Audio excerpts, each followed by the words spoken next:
Panorama group, जो सोचता है वो करता है। आपके अपने सपनों का आशियाना। नमस्कार, आप देख रहे हैं सिटी पोस्ट लाइव। मैं हूं ऋतुराज। राजधानी की राजनीति में बड़ा झटका। तेजस्वी यादव को ग्राउंड स्तर पर हार का सामना करना पड़ा और इसके पीछे का बड़ा कारण बताया जा रहा है संजय की रिपोर्ट। विश्लेषकों का कहना है कि अब पार्टी नहीं बल्कि कंपनी की तरह चल रही थी आरजेडी। तो आइए इस पूरे मुद्दे पर विस्तार से बातचीत करने के लिए हमारे साथ है मुस्कान प्रत्यूष। जी हाँ मुस्कान, बताइए, क्या आरजेडी की हार का असली कारण कॉरपोरेट कल्चर और जमीनी नेताओं की अनदेखी है? कहीं ना कहीं ऐसा ही देखा जा रहा है और आरजेडी के हारे हुए प्रत्याशी ने सबसे बड़ा आरोप यही लगाया है कि पार्टी अब पहले जैसी नहीं रही और संगठन में सामान्य खत्म हो गया है। सब कुछ कॉरपोरेट सिस्टम जैसा हो गया है, जहां पहले अनुभवी जमीनी और कद्दावर नेता फैसले लेते थे, अब पेड टीम और कहते हैं ना पेड वाली टीम और ऊपर से दिए गए आदेश सब कुछ चलने लगा है। और कैंडिडेट्स का कहना है कि कोई भी फ़ोन कर देता था, भीड़ जुटाइए, पटना आइए, फॉर्म भराइए। इससे दो बड़े नुकसान हुए। पहला कि नेताओं की इज्जत कम हुई। दूसरा, कई बड़े नेता कह रहे हैं कि अब पार्टी में इज्जत नहीं बची, मैसेज ज़मीन तक नहीं पहुंचा, पेड टीमों ने सही सूचना नहीं दी, ना बूथ लेवल पर काम किया। इससे कार्यकर्ता भ्रमित हुए और विपक्ष को मौका मिला। ये साफ संकेत है कि आरजेडी संगठनात्मक ढांचे को मजबूत किए बिना चुनाव नहीं जीत सकती। क्या संजय यादव की सर्वे टीम गलत कैंडिडेट चयन और पैसे लेने के आरोप आरजेडी के हार का मुख्य कारण है? देखिए, कई उम्मीदवार तो ने साफ आरोप तो डायरेक्ट यही लगाया है और संजय यादव कहीं ना कहीं जिम्मेदार तो बनते भी हैं। जब आप जीत का लेते हैं श्रेय, तो हार का श्रेय भी तो आप ही के हाथ में आना है। तो संजय यादव की टीम ने 3 बड़े खेल किए हैं। सर्वे में गलत रिपोर्ट दिया, जहां आरजेडी कमज़ोर थी वहां मजबूत दिखाया गया। सही ग्राउंड रिपोर्ट तेजस्वी तक पहुंची ही नहीं। कैंडिडेट चयन में गड़बड़ी और पैसे की शिकायत। एक एक सीट पर 3 से 4 नाम भेजे गए, सभी से अलग अलग लालच या फीस ली गई। इससे पुराने निष्ठावान टोली नाराज हो गई और बगावत बढ़ी। माई बहन मान योजना में पेड टीम का दखल, फॉर्म भरवाने में भी पैसे मांगे गए। इससे जनता का गलत संदेश गया। तो कहीं ना कहीं राजद की योजना भी पैसे लेकर चलती है। अगर ये आरोप सही है तो ये आरजेडी के हार का सबसे बड़ा कारण है, क्योंकि राजनीतिक निर्णय जब गैर राजनीतिक टीम लेती है तो राजनीति डूब जाती है।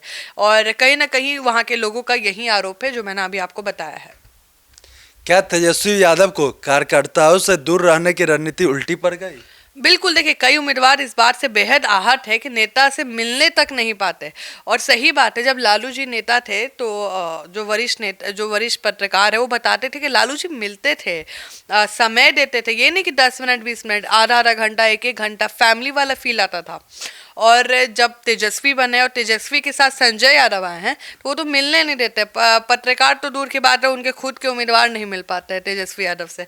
तो कई उम्मीदवार इस बात से बेहद आहत है कि उन्हें मिलने नहीं दिया जाता। तेजस्वी को दिन भर से 15 से 17 रैलियां करवाई गई। मीटिंग्स का सिस्टम ऐसा बनाया गया कि उनसे संपर्क ही नहीं हो पाता था। इसका असर नेता और कार्यकर्ता दोनों का मनोबल गिरा। तेजस्वी को असली ग्राउंड रिपोर्ट मिली ही नहीं, वही मिली जो पेड था।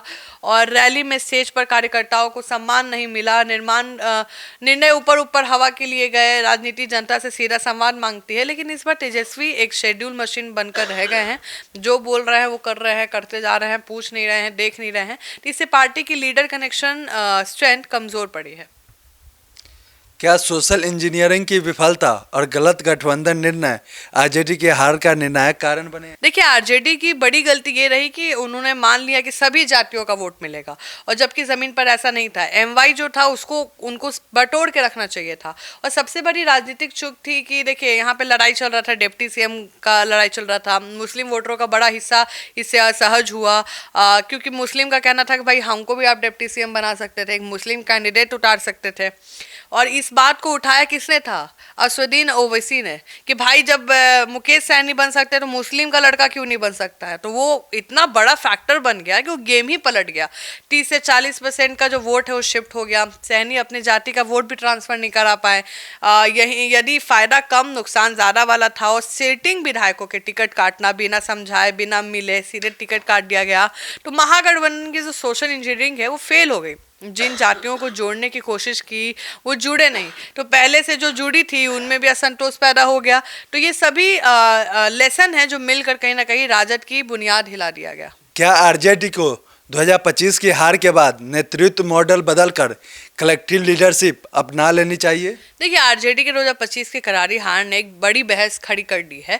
क्या पार्टी अब सिर्फ एक चेहरे पर आधारित नेतृत्व छोड़कर एक कलेक्टिव लीडरशिप मॉडल अपनाना चाहिए?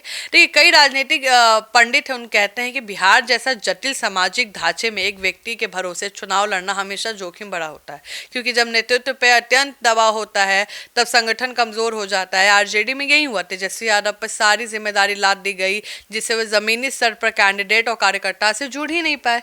और कहीं ना कहीं ये कारण सब मानते हैं, क्योंकि आरजेडी कलेक्टिव लीडरशिप अपनाती है तो इससे अलग अलग प्रमंडल हो गया, सामाजिक समूह हो गया, जिले में मजबूत उप नेता, और इससे दो बड़े फायदे होंगे। जमीन के कनेक्शन बढ़ेंगे, नेतृत्व से दबाव कम होगा, निर्णय ज्यादा व्यवहारिक होंगे। इसके अलावा यह मॉडल एक व्यक्ति की टीम वाली छवि भी खत्म कर देगा, जिससे जनता को लगेगा कि पार्टी सामूहिक रूप से काम करती है, ना कि किसी एक सलाहकार की केंद्रित टीम पर निर्भर है। तो यही कारण रहे हैं और मुझे लगता है कि अब तेजस्वी अगले चुनाव के लिए तो थोड़ा खुद से भी डिसीजन लेंगे। तो ये थे आरजेडी की हार के वह सच जो अब पार्टी की भविष्य की राजनीति तय करेगी। क्या संगठन सुधरेगा, क्या नेतृत्व बदलेगा, या फिर आरजेडी एक और चुनाव इंतजार में गंवा देगी? जवाब आने वाले दिनों में मिलेंगे। तो ऐसे ही खबरों के लिए जुड़े रहिए हमारे साथ और देखते रहिए सिटी पोस्ट लाइव। तब तक के लिए धन्यवाद।